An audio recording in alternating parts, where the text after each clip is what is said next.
So what's going on with e-bike regulations across this country?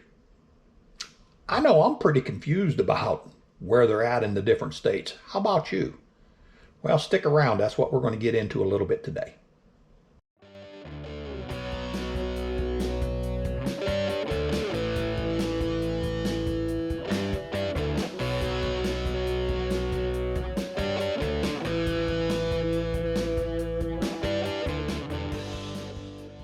Okay.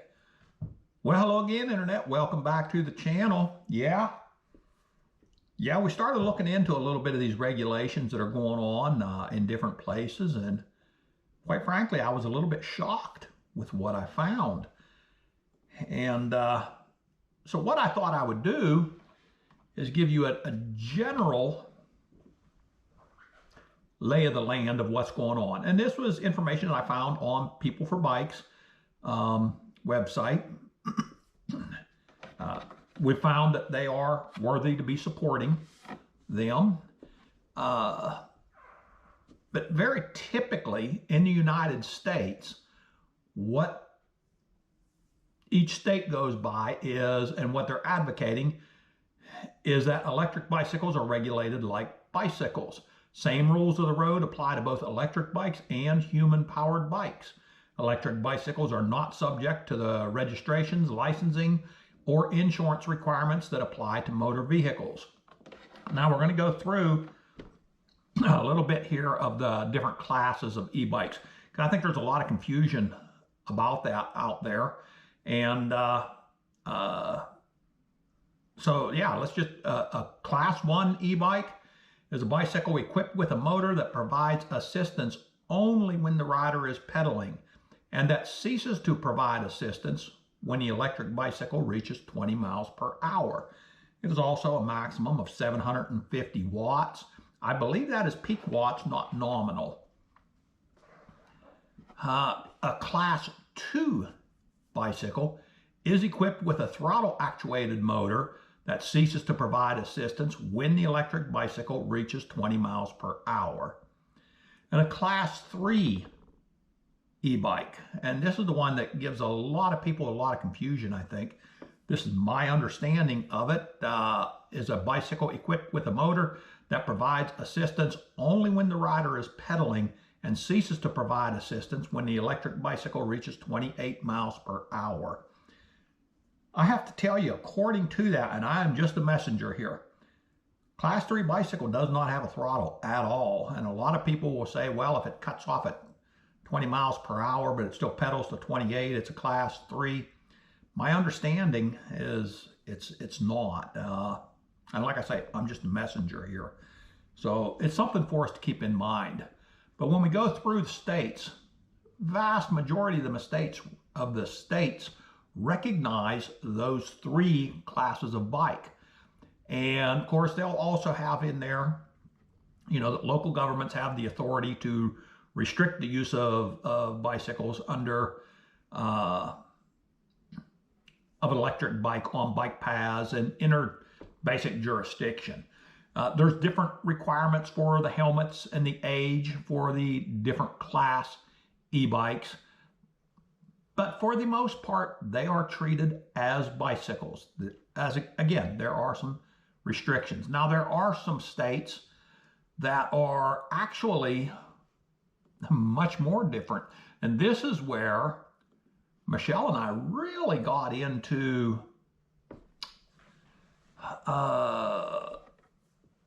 digging into this a little bit, because we are kind of planning a cross-country road trip. But we're going to go through these, and I'm just going to jump through alphabetically the ones that were way outside the norm.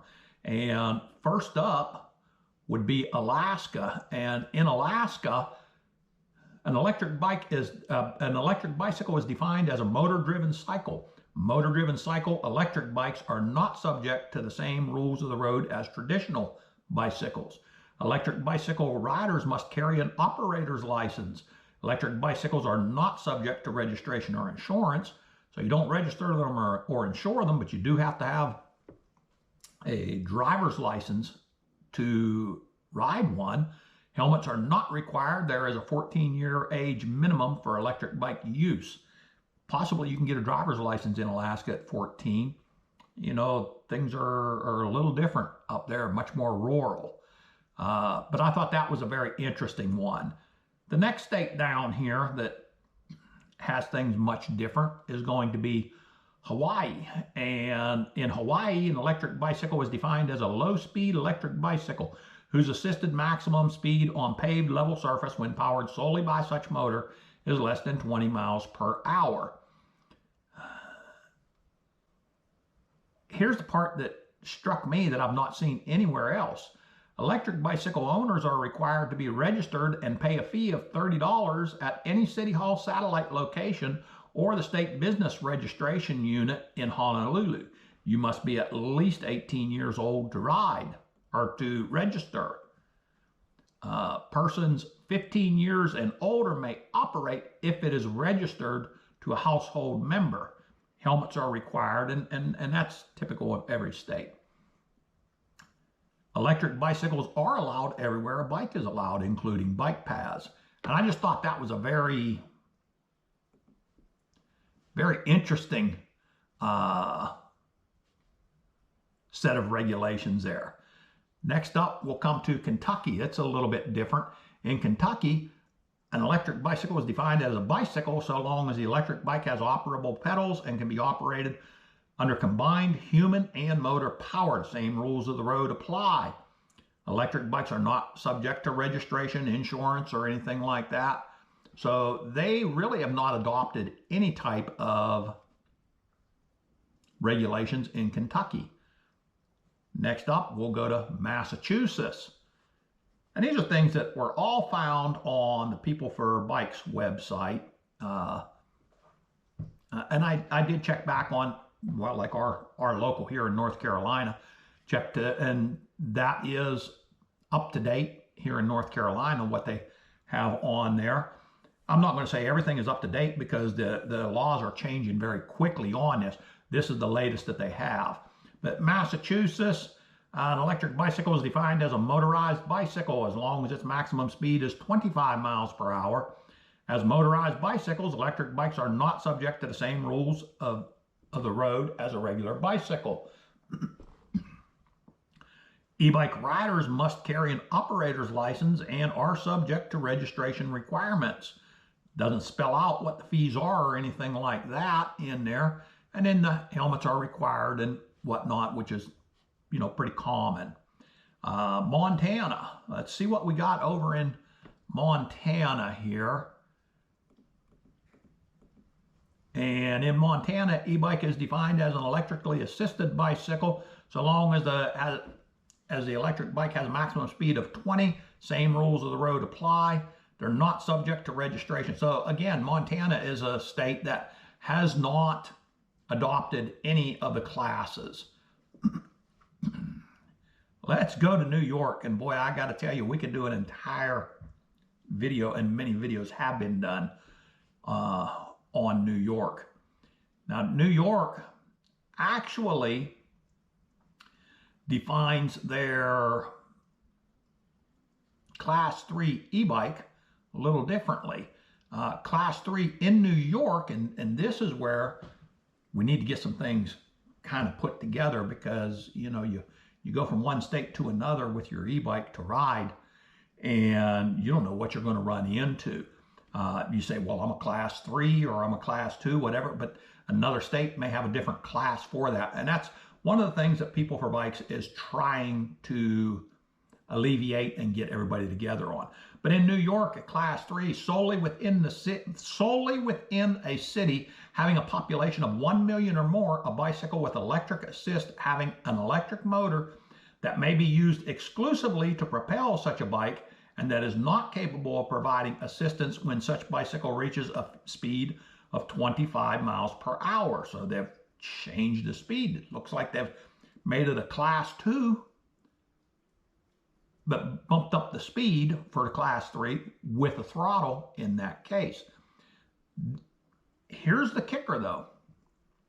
The industry defined Class 3 electric bicycles equipped with a motor that provides assistance up to 28 miles per hour are not defined or permitted to operate in New York. New York City reflects that the state's rules regarding the use and definition is what it should be, of electric bicycles. Now, I've not looked into this to pull up the actual state codes, but that's a kind of an alarming thought when they're pulling out undefined, because majority of the bikes being built now are undefined. So I thought I would pass that information along. Not so much on New York, and nothing that I'm saying here should be taken as legal advice. This is an overview of the law from a organization that I have vetted to the best of my ability and have a relatively high degree of trust in. As we do our road trip, I will be looking deeper into the states that we're going to be stopping in. And there are several other states that really, well, we'll take here, let's see what we got here for Oregon.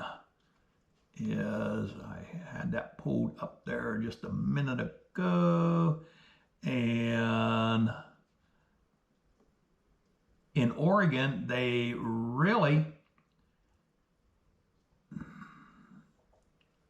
they're talking about a power output of 1,000 watts in lieu of the 750 watts to propel the bike, but it does not exceed 20 miles per hour. They do call out electric bikes are allowed on bike paths, but are not allowed on sidewalks.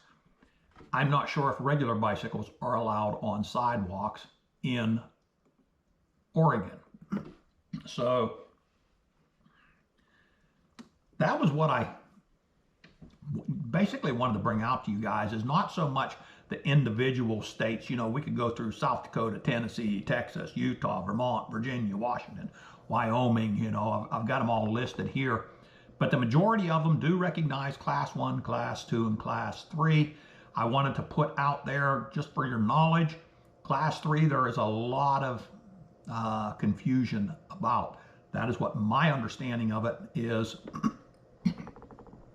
Class 3 does not have a throttle. Again, I am just the messenger.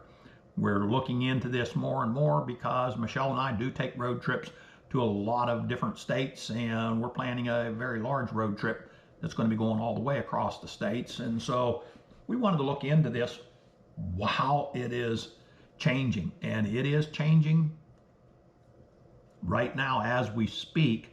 And so I would encourage you again, let your politicians know your feelings on this. Contact them, write letters to them.